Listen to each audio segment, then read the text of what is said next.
Here we are again for the third final of the Nationals here in Apeldoorn. Yeah, obviously I've got a 1 and a 3. Ben's got a 1 and a 2 and a 1. Julian has got a 4 and a 2. So Julian is not actually a threat. It's really now just down to Ben and me who gets the day win. I'd altered the car. I added the 2-piece top deck away from the 1-piece. I dialed some toe in out of the car, out the rear end. I went from 2 degrees to 1.5 degrees toe in. And obviously with I like the 2-piece more than the 1-piece. It just seems to make the car react a bit quicker.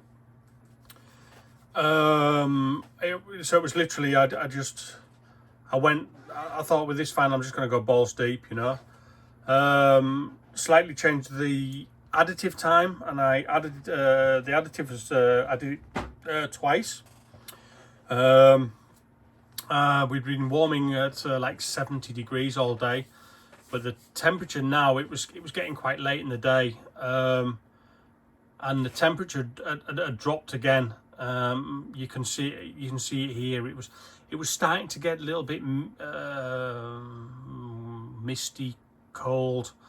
Yeah, the sun was still out, but it wasn't quite what the rest of the day had been. So I'll start the video and I'll talk you through it. So, lovely ladies tank calling down from 10 to 4.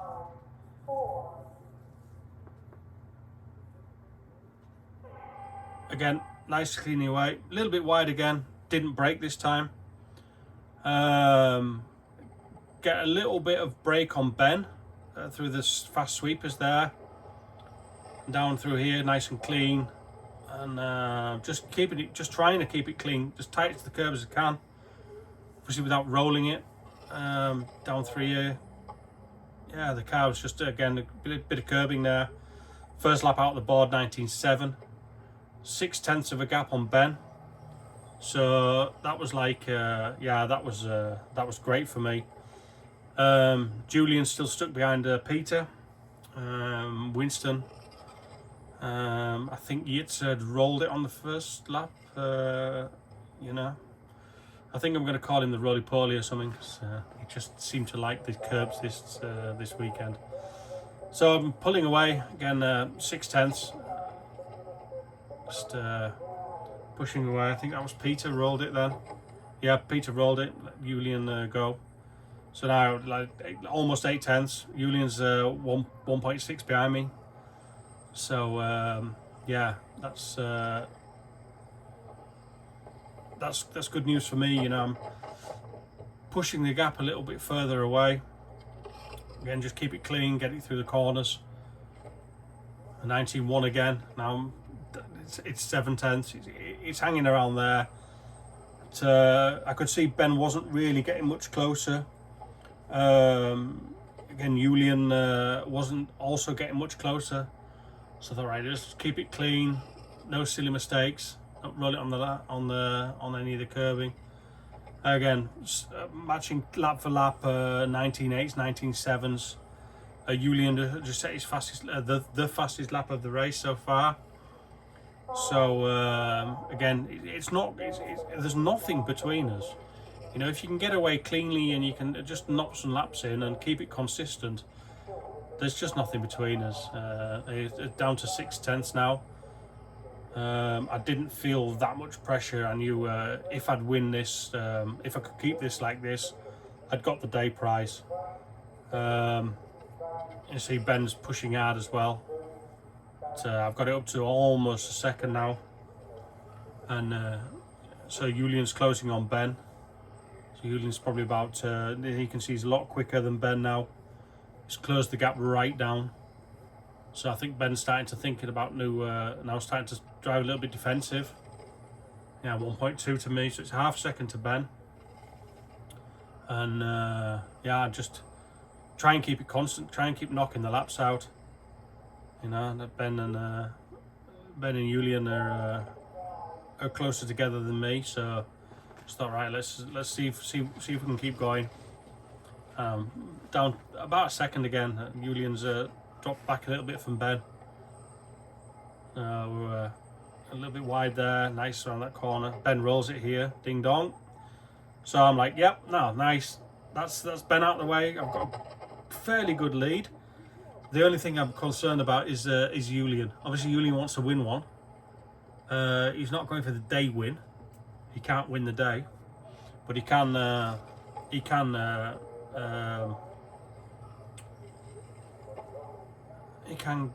catch me. But then I missed it, didn't I? I missed that. Sorry, guys. I'm just going to push that back a little bit because at one stage Julian wasn't behind me anymore. Yeah, here's Ben.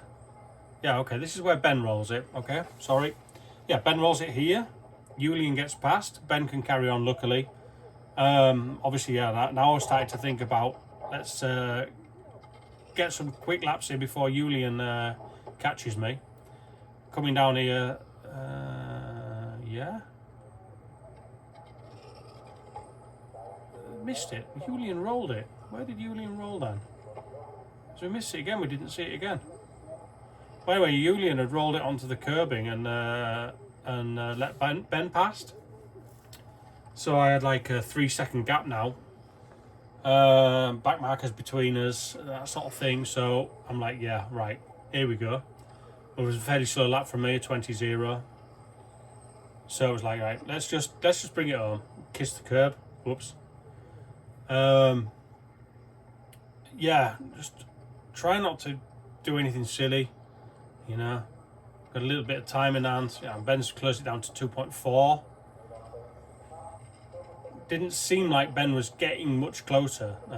I could see, obviously, as I come through the shorter stuff on this side on the other side of the track, I could see that where Ben was. And coming down here, I can see that, like, I'm here and coming down in front of the driver's stand. Ben's coming through the corner there. I break into here and I can see where Ben is there and here as well. So I'm like, okay, if I can keep that gap, I'm fairly happy with it. Again, a 19.8, 20-0. That was a slower lap. Now Ben's down to 2.2. Julian's at 3.5. Yeah, I'm fairly happy with the pace. The car's going well still. The changes really did help, actually. You know, to think that these tyres are now, what, 6 full... this is now the 6th run on these tyres. And I'm still being able to knock out a 19.7. The funny thing is, really, when I'm at 4.0, my quickest lap at Apeldoorn is an 18.4. When we were at ETS, when the grip was really high, my quickest lap was a 19.1, I believe. And now it's cold and I'm running 19.7s on 6-run old tyres. I've really found a great setup that I really like here for the Iris. If you guys are interested in the setup, you can find it on Petite RC. Arno's stuck it on there, and so that's where you can see it. Just counting down the last seconds, just taking it easy. There's a couple of back markings in front of me, 1.8 seconds in front of Ben. Maybe hoping to catch some extra lap. You know, but I don't think it's going to happen. You know, 13 seconds to go, so we're both going to get the 21 lap run.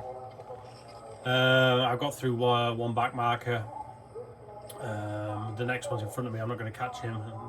I've got 2 seconds on Ben, so I'm like, yeah, I've got this.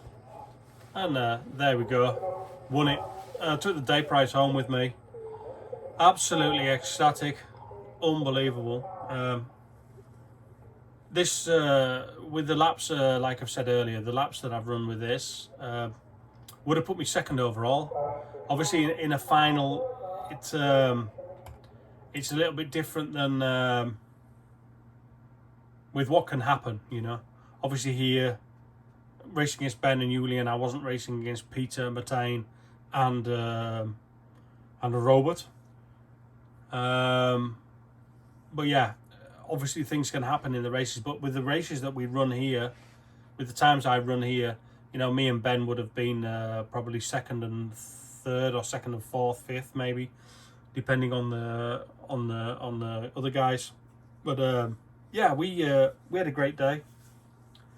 Again, like I said, dedicating this run to my long lost friend Ephraim, who unfortunately lost his life on Saturday. Very sad. He will be missed. So that was it. Thanks for watching, guys. I'll think what I'll do is I'll actually run the normal nationals frontage runs as well, and then you can see what they were running and how it went. We were obviously marshalling those finals, so I saw it from the point of view that I was a trackside. So again, I've babbled on enough. Thanks for watching, guys. I hope you like it. Any questions, give us a shout. We're now on to the indoor season. See you later.